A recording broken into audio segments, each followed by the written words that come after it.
বিধানসভা নির্বাচনের প্রচারে দক্ষিণ দিনাজপুরে আসছেন ভারতের প্রধানমন্ত্রী নরেন্দ্র মোদী। আগামী 11ই এপ্রিল শনিবার দক্ষিণ দিনাজপুর জেলার কুশমন্ডিতে অনুষ্ঠিত হতে চলেছে পরিবর্তন সংকল্প সভা। এই সভায় প্রধান বক্তা হিসেবে উপস্থিত থাকবেন প্রধানমন্ত্রী নরেন্দ্র মোদী। কুশমন্ডির খাগড়াকুড়িতে এই জনসভার আয়োজন করা হয়েছে। সভার প্রস্তুতি খতিয়ে দেখতে আজ কুশমন্ডিতে বিজেপি কার্যকর্তাগণের সঙ্গে উপস্থিত ছিলেন বালুরঘাটের সাংসদ তথা কেন্দ্রীয় প্রতিমন্ত্রী সুকান্ত মজুমদার।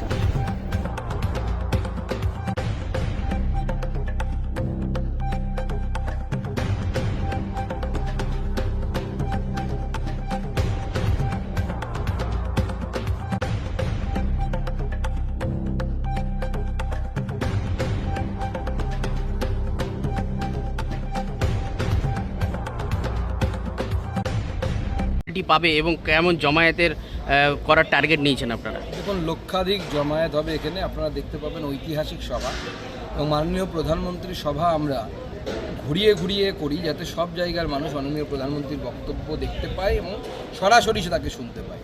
এর আগে আমরা গঙ্গারামপুরে করেছি, বুনিয়াদপুরে করেছি, বালুরঘাটে করেছি। এক একটা সময় এক একটি নির্বাচনে আমরা এক একটি জায়গাকে বেছে নিয়েছি। সেই জন্য এবার বাছা হয়েছে, 26শে নির্বাচনকে কেন্দ্র করে বাছা হয়েছে কুশমন্ডি বিধানসভাকে।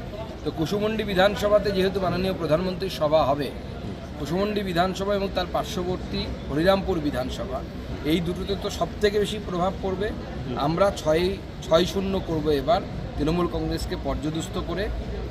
এই দুটো তো জিতবই, তার সাথে সাথে কুমারগঞ্জ, সেই কুমারগঞ্জ যেটা আমাদের কাছে বলা হয় নাকি যেটা খুব কঠিন, সেই সিটও আমরা জিতব। এসআইআর আগে তৃণমূল কংগ্রেস বলছে যে এই জেলাতে কোনো ধরনের মোদি ম্যাজিক কাজ করবে না। দেখুন, এর আগেও কি কাজ করেছে আমরা দেখেছি। ওদের সর্বোচ্চ নেতা বিপ্লব মিত্র তিনি তো হেরেছে লোকসভাতে, এবার বিধানসভায় হারবে। দেখুন ম্যাজিক কাজ করে কি না। মোদি ম্যাজিক গোটা বিশ্বে কাজ করে, তো ভারতবর্ষে তো কাজ করেই। কুশমন্ডি এবং দক্ষিণ দিনাজপুর জেলা তো ভারতবর্ষের বাইরে নয়।